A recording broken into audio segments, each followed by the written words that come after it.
Hi, welcome to UTV. BSc agriculture అంటే ఒక మంచి డిమాండ్ ఉన్నటువంటి కోర్స్ ఇది. కానీ ఇదే బీఎస్సీ అగ్రికల్చర్కి సంబంధించి ఐకార్ కాలేజెస్ అని, నాన్ ఐకార్ కాలేజెస్ అని రెండు మాటలు కూడా మనకు వినపడుతూ ఉంటాయి. అయితే గవర్నమెంట్ కూడా ఐకార్ ఉన్నటువంటి కాలేజీలకు మాత్రమే, అంటే ఐకార్ ఉన్నటువంటి కాలేజీల్లో చదివితే మాత్రమే వాళ్ళకి గవర్నమెంట్ జాబ్స్ ఇస్తామని, నాన్ ఐకార్ ఉన్నటువంటి కాలేజీలతో చదివితే జాబ్స్ ఇవ్వమని చెప్పేసి ఇట్లాంటి కొన్ని క్వశ్చన్స్ అయితే మనకు చాలా వినపడుతూ ఉంటాయి.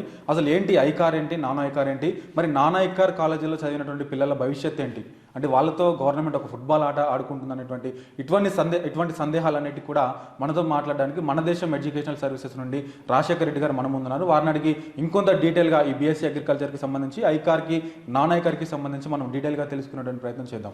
సార్ నమస్తే.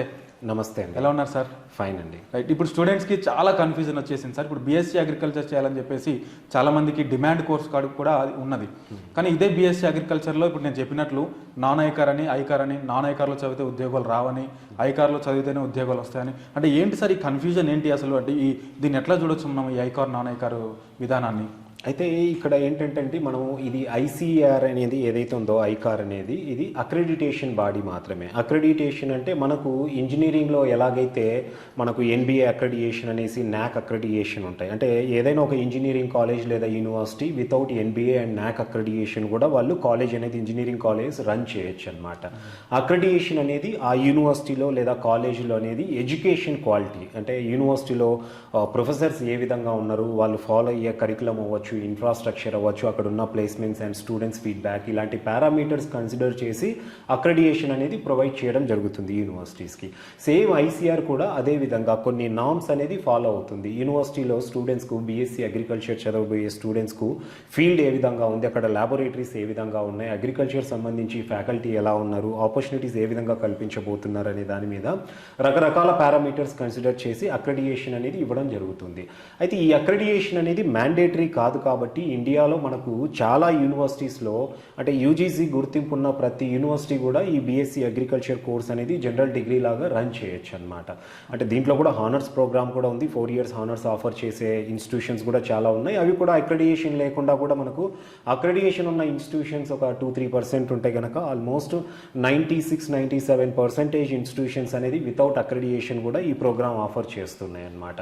అంటే గవర్నమెంట్ ఇక్కడ ఈ ఐకార్, నాన్ ఐకార్, అంటే నాన్ ఐకార్ ఇన్స్టిట్యూషన్స్లో చదివిన స్టూడెంట్స్కి అనేది గవర్నమెంట్ జాబ్స్కి అర్హులు కారు అనేది ఓన్లీ మన తెలుగు స్టేట్స్లో మాత్రమే ఉందండి. అదే మన పక్క రాష్ట్రాలైన తమిళనాడు, ఈవెన్ ఇక్కడ ఇటుపక్క మనం మహారాష్ట్ర తీసుకున్నా, కేరళ అటువైపు తీసుకున్నా కూడా, లేదా ఇండియా వైడ్గా చాలా స్టేట్స్లో ఈ ఐసీఆర్ అక్రెడిటేషన్ అనేది యూనివర్సిటీకి మ్యాండేటరీ ఏం కాదండి. ఐకార్ అక్రెడిటేషన్ లేని యూనివర్సిటీలో చదివిన విద్యార్థులు కూడా గవర్నమెంట్ జాబ్స్కి అనేది అక్కడ ఎలిజిబుల్ అవుతారనమాట. పర్టికులర్గా మన తెలుగు స్టేట్స్లో మాత్రమే ఇక్కడ గవర్నమెంట్ జాబ్స్కు స్టూడెంట్ ఎలిజిబుల్ అవ్వాలి అంటే, గవర్నమెంట్ జాబ్ పొందాలి అంటే కంపల్సరీ ఐసీఆర్ అక్రెడిటేషన్ ఉన్న యూనివర్సిటీ నుండి పాస్ అవుట్ అయ్యి డిగ్రీ సంపాదించి ఉండాలన్నమాట. సో అలాంటి స్టూడెంట్స్కి మాత్రమే ఇక్కడ గవర్నమెంట్ జాబ్స్కి అనేది మన 2 తెలుగు రాష్ట్రాల్లో అలౌ చేస్తున్నారనమాట. అయితే నాన్ ఐసీఆర్ అక్రెడిటేషన్ ఉన్న యూనివర్సిటీస్లో కూడా పిల్లలు జాయిన్ అవ్వడానికి ఏంటంటే, దీనికి ఈ ప్రోగ్రామ్కి 2010 నుండి 2015-16 వరకు మంచి డిమాండ్ ఉండేది. ఆ టైంలో మన దగ్గర అగ్రికల్చర్ ఆఫీసర్ అవ్వచ్చు, అగ్రికల్చర్ ఫీల్డ్ ఆఫీసర్, లేదంటే అగ్రికల్చర్ డెవలప్మెంట్ ఆఫీసర్, వీటితో పాటు బ్యాంకింగ్ సెక్టార్లో, అలాగే మనకు ఈవెన్ ఫుడ్ కార్పొరేషన్ ఆఫ్ ఇండియాలో ఆపర్చునిటీస్ అనేది విపరీతంగా ఉన్నాయి. దాదాపు ఆ మధ్యలో చదివిన స్టూడెంట్స్, అంటే 2010 నుండి 15 మధ్యలో చదివిన స్టూడెంట్స్కు 70% స్టూడెంట్స్కు ఈజీగా గవర్నమెంట్ సెక్టార్లో జాబ్స్ అనేది దొరికాయి. దానివల్ల 70% అనేది ఈ రోజుల్లో దేంట్లో కూడా అంత గవర్నమెంట్ జాబ్స్ అనేది ఏ కోర్స్ చదివినా రావు. అలాంటిది బీఎస్సీ అగ్రికల్చర్ చదివిన స్టూడెంట్స్కు 70% స్టూడెంట్స్కు గవర్నమెంట్ జాబ్లు వస్తున్నాయంటే దానికి అన్ఎక్స్పెక్టెడ్గా ఆ డిమాండ్ అనేది అలా రైజ్ అయిందనమాట. దాని తర్వాత మళ్ళీ అంటే రిక్రూట్మెంట్ కంప్లీట్ అయిన తర్వాత కొంత ఆపర్చునిటీస్ పరంగా గవర్నమెంట్ సెక్టార్లో తగ్గినప్పటికీ ప్రైవేట్ సెక్టార్లో కూడా దీనికి, అంటే మనం ఫుడ్ కార్పొరేషన్ ఆఫ్ ఇండియాతో పాటు మనకు ఎన్నో ఫుడ్ ప్రాసెసింగ్ యూనిట్స్ అనేది ప్రైవేట్ సెక్టార్లో ఇండియాలో ఉన్నాయి. అలాగే ఫెర్టిలైజర్స్, పెస్టిసైడ్స్ మ్యానుఫ్యాక్చరింగ్ యూనిట్స్ ఉన్నాయి, అలాగే బయోకెమికల్ ఇండస్ట్రీస్ ఉన్నాయి. దాంతోపాటు మనకు ఎన్నో రకాలైనటువంటి animal husbandry related, poultry management related ఇట్లాంటివి కూడా చాలా కంపెనీస్ అనేది ఎక్కువగానే ఉన్నాయి. వాటిలన్నిట్లలో కూడా ఈ బీఎస్సీ అగ్రికల్చర్ చదివిన స్టూడెంట్స్ అనేది ప్రైవేట్ సెక్టార్లో కూడా మంచి జాబ్స్ అనేది కూడా సంపాదించవచ్చు అనమాట. సో బీఎస్సీ అగ్రికల్చర్ అనేది పర్టికులర్గా మనము ఐసీఆర్ అక్రెడిటేషన్ ఉన్న యూనివర్సిటీస్లో చదివితే మాత్రమే మన తెలుగు స్టేట్స్లో గవర్నమెంట్ జాబ్కి అనేది ఎలిజిబుల్ అవుతాము. నాన్ ఐకార్లో చదివిన స్టూడెంట్స్ అనేది ఆ డిగ్రీ కూడా వ్యాలిడే, కాకపోతే ఏంటంటే మనము గవర్నమెంట్ జాబ్స్ కాకుండా ప్రైవేట్ సెక్టార్లో ఉన్న కంపెనీస్లో మనం ఏదైనా హైయర్ ఎడ్యుకేషన్ చేసి ప్రైవేట్ జాబ్స్కి అనేది వెళ్ళొచ్చు అనమాట. అయితే ఈ బీఎస్సీ అగ్రికల్చర్కి సంబంధించి సార్ తెలుగు రాష్ట్రాల్లో అటు ఏపీ కావచ్చు ఇటు తెలంగాణ కావచ్చు ఈ రెండు రాష్ట్రాల్లో అడ్మిషన్ దొరకని స్టూడెంట్స్ నెక్స్ట్ ఆల్టర్నేట్ ఆప్షన్గా వాళ్ళు ఏ స్టేట్స్ని ఎంచుకుంటే బాగుంటుంది? మనకు తెలుగు స్టేట్స్లో అయితే కనుకండి రెండు ఆంధ్రప్రదేశ్ అండ్ తెలంగాణ కలిపి హార్డ్లీ ఒక 1500 సీట్లు మాత్రమే ఉన్నాయి. ఇప్పుడు బైపీసీ చదివే స్టూడెంట్స్ తీసుకుంటే రెండు తెలుగు రాష్ట్రాల్లో కలిపి ఇంచుమించు 130,000 నుండి 150,000 మంది స్టూడెంట్స్ చదువుతూ ఉంటారు బైపీసీ అనేది. సో వాళ్ళందరూ ఫస్ట్ టార్గెట్ మెడిసిన్ అయితే సెకండ్ టార్గెట్ అనేది బీఎస్సీ అగ్రికల్చర్. ఒక విధంగా చెప్పాలంటే మెడిసిన్ కన్నా మనకు రెండు తెలుగు రాష్ట్రాల్లో కలిపి 8,000 నుండి 10,000 సీట్లు అనేది ఉంటే బీఎస్సీ అగ్రికల్చర్కు 1,500 సీట్లు ఉన్నాయంటే అంటే చాలా తక్కువ సీట్లు ఉన్నాయి కాబట్టి ఆటోమేటిక్గా దీనికి డిమాండ్ అనేది కూడా ఆ విధంగా ఉందన్నమాట.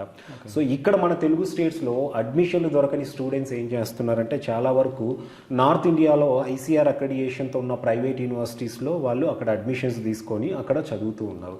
అయితే స్టూడెంట్స్ ఇక్కడ ఏంటంటే బయటి స్టేట్స్కి వెళ్ళేటప్పుడు ఒక మెట్రోపాలిటన్ సిటీ అంటే మంచి సిటీస్ ఏవైతే ఉన్నాయో అక్కడ కనుక ఉన్న యూనివర్సిటీస్ సెలెక్ట్ చేసుకుంటే కొంత ఫెసిలిటీస్ పరంగా బాగుంటాయి, ఫ్యాకల్టీ కూడా బాగుంటాయి.